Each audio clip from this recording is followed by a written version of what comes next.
going on, everyone? My name is Donovan, and tonight I'm excited to share with you a budget-friendly offering from our friends over at Blue. This is the brand new G9, and it's available right now for the very budget-friendly price of $180. However, if you're watching this and it's May 22nd, then if you pick it up on Amazon.com, you'll get $50 off, bringing it down to $129.99, which is a fantastic deal when you consider the specs that this thing is offering. So here are the specs. We're going to go ahead and run through these real quick. First of all, I do want to mention I do like the fact that they have a little picture of what the camera looks like here with that 52 megapixel logo there, but we have a 6.3-inch HD plus Infinity display with that teardrop look. We have a premium metallic finish. It is a 720p display with 271 ppi, a MediaTek Helio P22 processor clocked at 2.0 gigahertz. We have 64 gigs of internal storage, 4 gigs of RAM, and we already mentioned that camera on the back, so 52 megapixel super zoom. We'll have to test that out. 13 megapixel selfie camera, fingerprint sensor, micro SD card up to 128. So if you need a little extra storage beyond that 64 gigs, you can throw in a micro SD card. 4G LTE high-speed data, and I will mention this is a GSM-only device, so it won't work with Verizon, Sprint, or other MVNOs of those companies. So only GSM, so T-Mobile, AT&T, you're good to go. We have a 4,000 milliamp hour battery that does quick charge, so it does include a 2 amp quick charger in the box, and then we have Android 9.0. So that's just a few of the specs. Let's go ahead and unbox it and see what all we get in here. So first of all, we of course have the phone. They have their specs listed there, which I always like that Blue does that. They do that with a lot of their devices. So let's go ahead and slide this off, or maybe all their devices. So let's go ahead and take a look at this bad boy. And then we'll take a look at what you get in the box. So they do have some plastic here. I'm going to go ahead and remove this plastic. And they show you where that SIM tray is, which I believe is not, yep, there it is. So there's the SIM tray. There's our camera setup, fingerprint sensor, and LED flash there.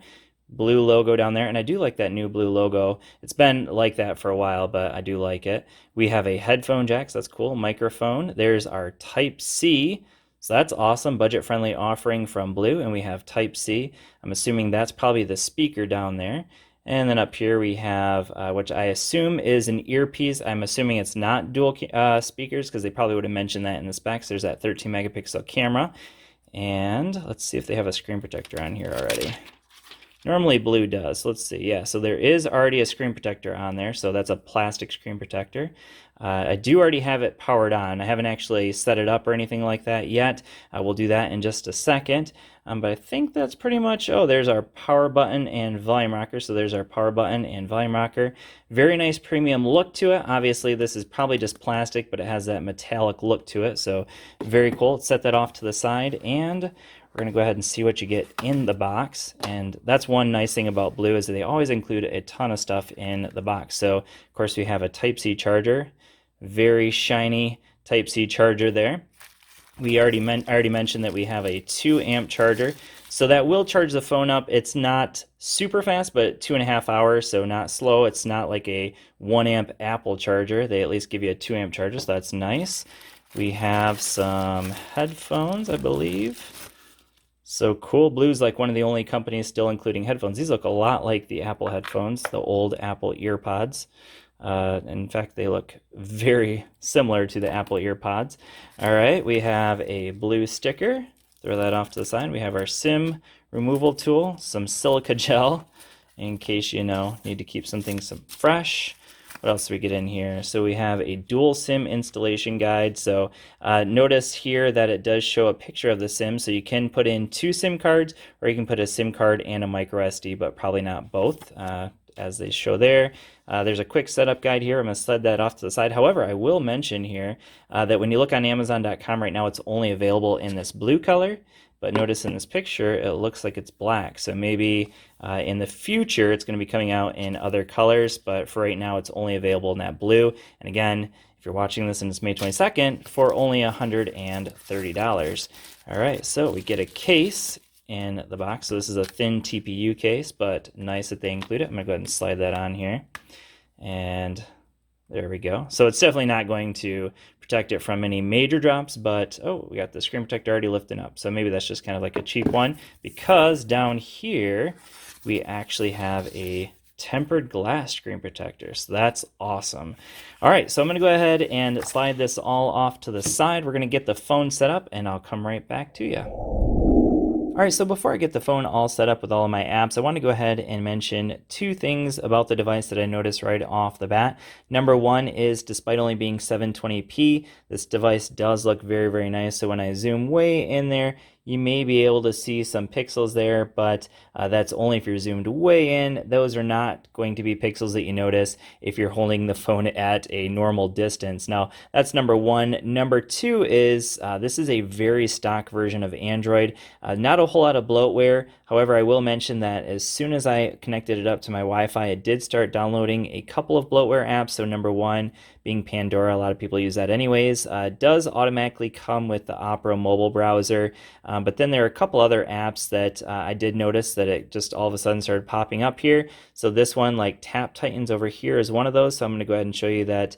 The good news is that they are uninstallable, so if you want to get rid of them, you can just go ahead and uninstall them. So that being said, I'm going to go ahead and finish setting this up and get back to you on some more info about this phone. All right, so I've had a chance to run a few tests on the device. I've got it all set up. And first thing I want to mention here is, in terms of phone call quality, the earpiece and this microphone are doing great. No issues in terms of phone call quality, just in case you do still make phone calls.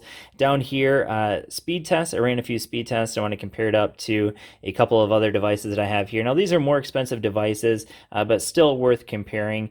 So first of all, I have the Google Pixel 3a XL, and this was my Wi-Fi speed test that I did. So 112 megabits per second over here in terms of download speeds on the 3a XL versus the G9 at 115. So actually faster Wi-Fi speeds coming out of the G9 than I get on my Google Pixel 3a XL. Now, the next I want to show you is the speed test in terms of my LTE. Now, both of these were running at the exact same time. And again, same thing with the Google Pixel 3 XL. That was the exact same time as well. So you can see here my download speeds on my iPhone around 60 megabits per second versus on the G9 at the exact same time, 14.3 megabits per second. So definitely something worth considering. The LTE speeds that I'm getting, at least on this one snapshot on T-Mobile at this one time, are definitely a little bit slower than what I get on my iPhone. But obviously that's a much more expensive device. Now, the next thing I want to show you are the Geekbench 4 scores. So this is a single core score of 703 and a multi-core score of 3635. So what does that mean in terms of day-to-day use for the average user? What that means is average day-to-day tasks are going to run just fine. So social media is going to run very smoothly. I've had no issues so far with that. You can see as I scroll through my Google Now feed, there are just a few stutters as I'm sliding through it, but overall, not bad at all. The only area that I think you're really going to have any kind of issue with this device in terms of these results, in terms of the processor, is when you're running some heavy end gaming. So if you're doing a game like PUBG that requires a lot of RAM management, then you might run into some issues. But overall, so far, I've really not had any major issues. So you can see I've run a few apps. I got quite a few apps running actually in the background, 1.2 gig available out of the 4 gigs of total RAM that I have. So yeah, so far performance has been not too bad at all. All right, so now it's time to talk about one of the selling points of this device, and that is the cameras. So they mentioned a 52 megapixel super zoom camera. I'm not really exactly sure what they mean by that, but I want to go ahead and show you what the camera looks like here in just a little bit. So stay tuned for some photo samples. And then we have a 13 megapixel camera up here as selfie. Now, I want to mention that you can see that I did use that fingerprint sensor. The fingerprint sensor does work very well. But that being said, we're talking about the cameras now. So let's just go ahead and go through some of the photo settings you have here in the native camera app that it comes with. So first of all, this is just our typical photo. So we have an AI camera up here. If we go into settings, you can see some of the setting options that we have here. So we can change the pixel size. So we go here, and down here you can see that it goes up to 13 megapixels. So that's why I'm not really sure where they get that 52 megapixels from, but that's here in the photo size, so location info, brand watermark, so nothing really here to mention, except that we do have the option of 0 shutter delay, so that's cool. I'm going back over here. Right here is that 52 megapixel or 52 MP. Now, I'm not really sure exactly what that means. I think it's actually kind of like their version of portrait mode, if I'm being honest, because you can see there is definitely a little bit of a delay there. That's only if you do that. If I go back here into photo mode, you'll see that there is no delay at all. So that's that 0 shutter delay.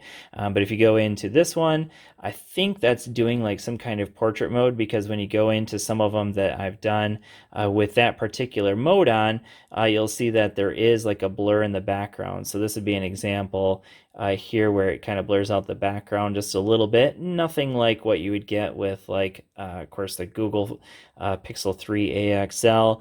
But again, this is only a $180 device. Now, this is actually a shot that I took in night mode, and you can see, and I kind of have a glare here, but let's go ahead and make it full screen. But let's get out of that, because what I wanted to show you is there is an option over here for night mode, and we do actually have HDR as well. So HDR and night mode, I'm not really sure why you need both of those, because they're both kind of meant for low light photo situations. But I will say that it certainly wasn't like an amazing blow me away kind of night mode. So you can see it did picture, this was a very light, hardly any light at all in this picture, but it did pick up, you know, that cordless drill there in the background. So yeah, so that is an option that you have available.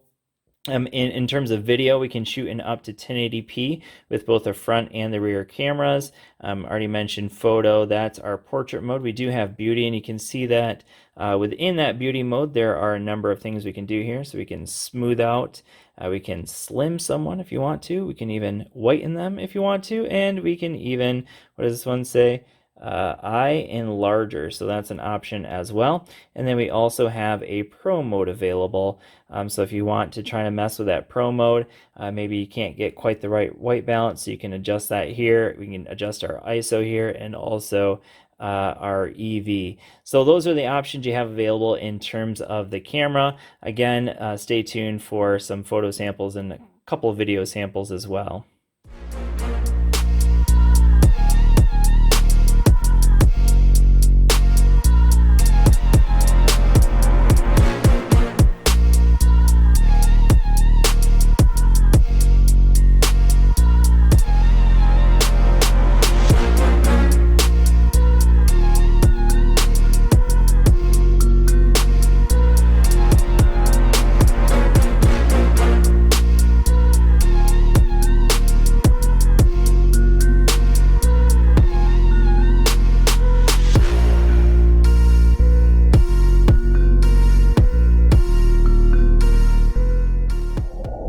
All right, so now I want to go ahead and talk about the software on this device. And I already mentioned a little bit earlier, this is running a pretty much stock version of Android 9.0. Not a whole lot of bloatware, and the bloatware that it does come with is easily removable and all uninstallable. But that being said, let's go ahead and look at the settings here. So we do have a few quick settings here. So we have calculator and screen recorder that aren't normally found on stock Android. If I come down here into our settings, we do have a few settings down here that aren't native as well.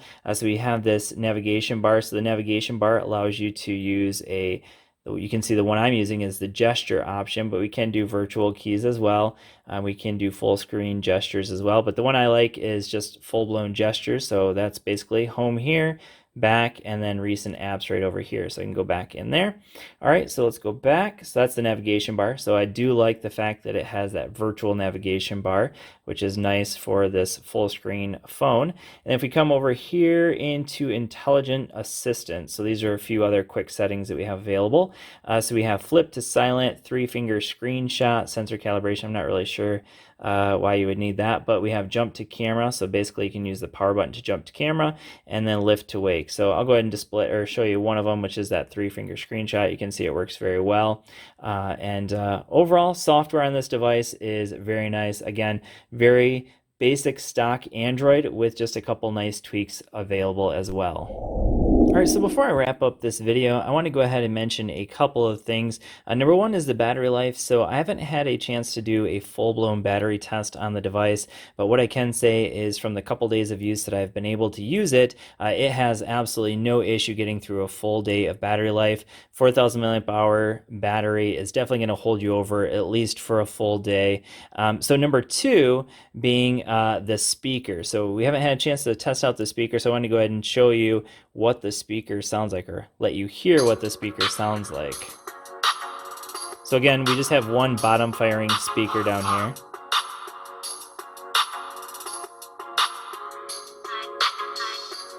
And as you would expect with a device at this price point for $180 or $130 if you're picking it up on May 22nd from Amazon.com, is the fact that basically with that single bottom firing speaker, it's not particularly loud. It's definitely a little bit on the tinny side, not a lot of bass, but definitely good enough for speaker phone calls. And again, we do have that headphone jack as well. And of course, you know, you can use some Bluetooth headphones with it as well.